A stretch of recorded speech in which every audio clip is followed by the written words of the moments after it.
Alright, let's proceed to our next problem regarding fluid dynamics or fundamentals of fluid flow. So, basahin na natin ang problem.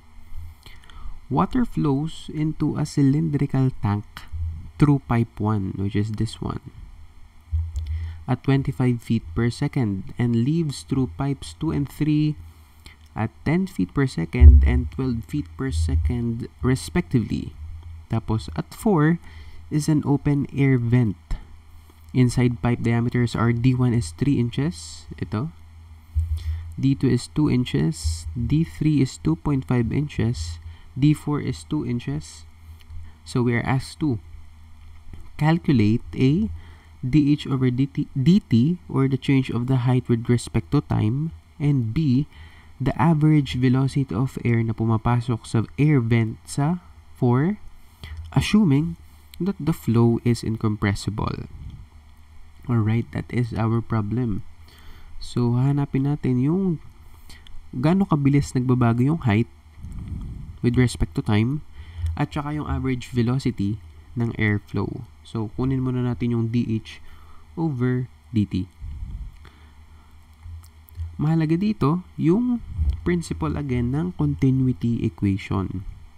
And kung mapapansin nyo, meron tayong volume flow rate na pumapasok at volume flow rate na lumalabas.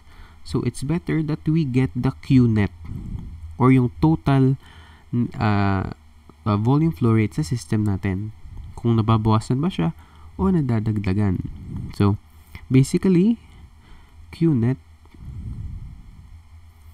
is equal to our volume flow rate going in minus the volume flow rate going out of the system. So, ilan ba yung pipes natin dyan? 1, 2, at 3.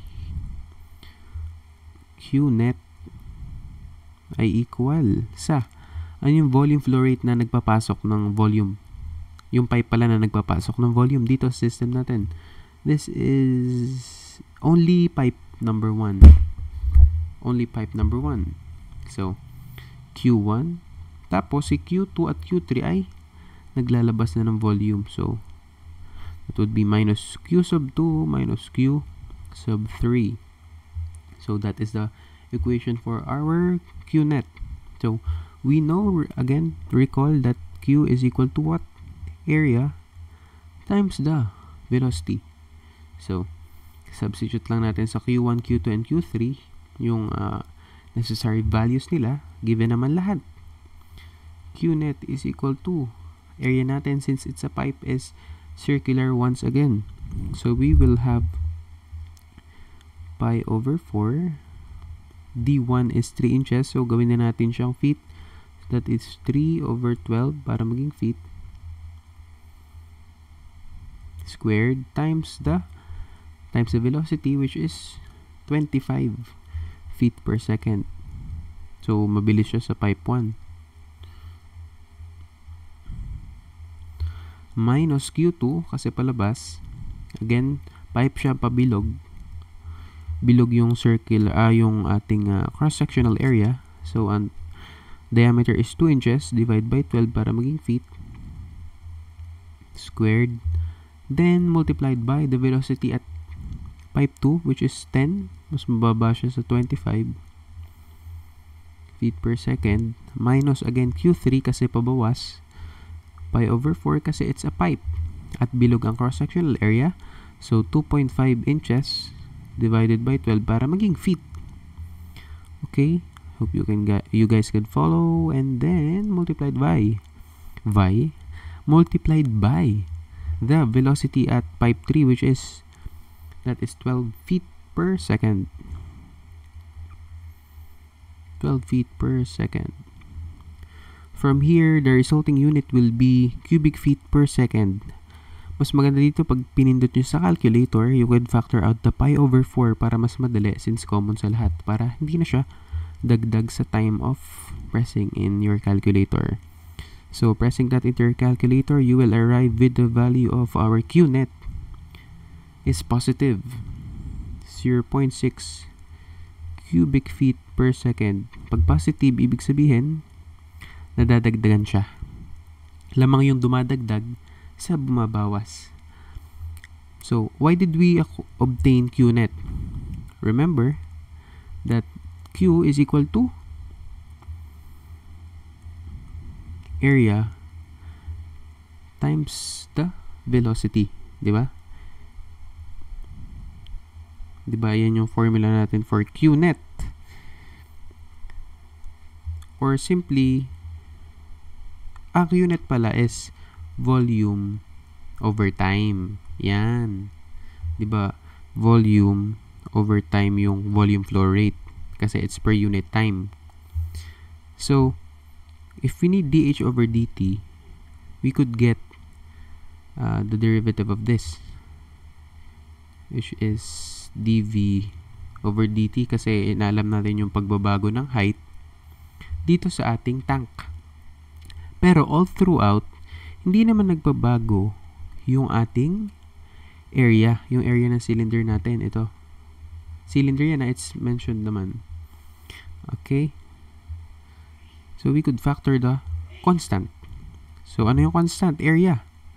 Tapos, ang nagbabago lang yung height ng, we are taking into account yung pumapasok na fluid, yung height ng fluid. So, we could say that Q is equal to A times yung nagbabago nating height over dt. And we are asked to find this, dH over dt. So, Q is equal to area times dH over dt. And rearranging this, dividing Q by A, we'll get dH over dt, which is simply what? Q over A. Volume flow rate divided by our area. So, itong Q to ay yung Q net natin. So, ang Q net natin ay ito, 0.6. So, simply, 0.6 cubic feet per second divided by the area. Ano yung area yung gagamitin natin? Along pipe. Area ng buong cylinder. Pero since nagbabago nga yung height, yung water, yung level ng fluid, yun yung makukuha natin. Constant naman yung cross-sectional area given yung diameter na 2 feet.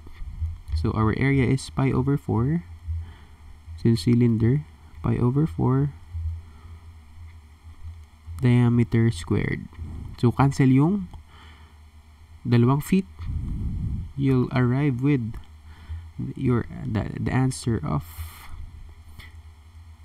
dH over dt is equal to 0.191 feet per second. This is the value of dH over dt. We are also asked to find the volume, the average velocity of airflow through vent 4, assuming that the flow is incompressible. So, itong 4, pipe number 4, air flows through this pipe. It's an air vent. Tapos, ang laman ng cylinder natin is fluid.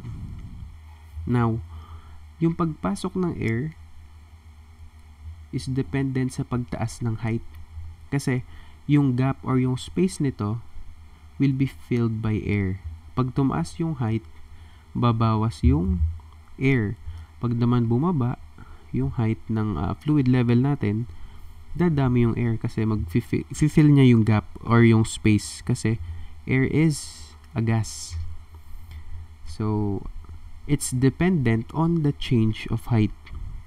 So, we can say that, again, Q in, using the continuity equation, Q in is equal to Q out.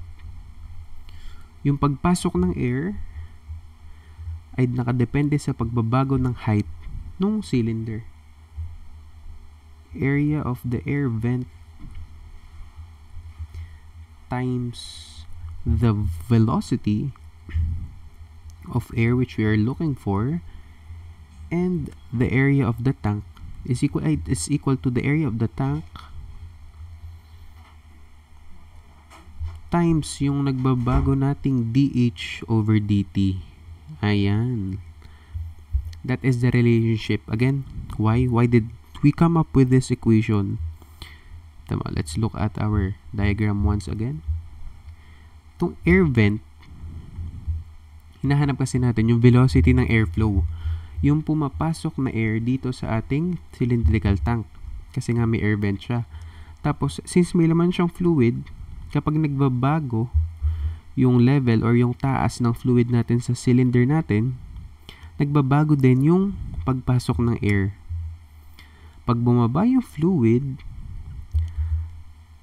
papasok yung air. I-fill niya yung gap na walang fluid. Pero kapag naman tumaas yung fluid, let's say here, hanggang dito lang yung air natin. Hanggang doon lang yung mafe-fill niyang space. So, it's dependent on the change of the height of the fluid in our cylinder. So, basically, rearranging this equation, the velocity of air is equal to the area of the tank, let's say 80, times dH over dt all over the area of our vent, let's just say A sub V, and substitute substituting yung mga values natin. Ano yung area ng tank? 2 feet yung 2 feet yung diameter. Pi over 4, 2 feet, that is squared. Tapos yung dH over dt natin, ito 0.191 feet per second divided by yung area ng vent. Given ba yung dimensions ng vent natin? I think given naman. Yung D4, ito. It's given here. Yeah. 2 inches. So, bilog naman yan. So, that's simply pi over 4. Gawin lang natin siyang feet. So, 2 inches divided by 12 para maging feet. So, that should be squared. Our volume of velocity of the airflow, cancel out lang yung to square feet. So, we will be left with feet per second. And pressing that into your calculator, ang makukuha nating value ng velocity of airflow is 27.50 feet per second. That is the velocity of airflow dun sa ating cylinder. Alright, so this is, again, we're stepping up. Mahalaga na alam natin yung principle of the continuity equation. Q in minus Q out is equal to our Q net, the volume flow rate net, or yung kabuoang pumapasok or lumalabas. And mahalaga ulit to, yung formula ng volume flow rate. Ano pang mahalaga? As well as yung mga geometry, yung mga volume ng cylinder. Later on, we'll solve problems about spheres and other shapes para mas diverse yung kaalaman natin sa mga shape ng pwedeng ma-encounter nating problems. So that is all for this problem. Our final answer is 0.191 feet per second, yung dH over dt, and yung velocity of airflow is 27.50 feet per second. Alright.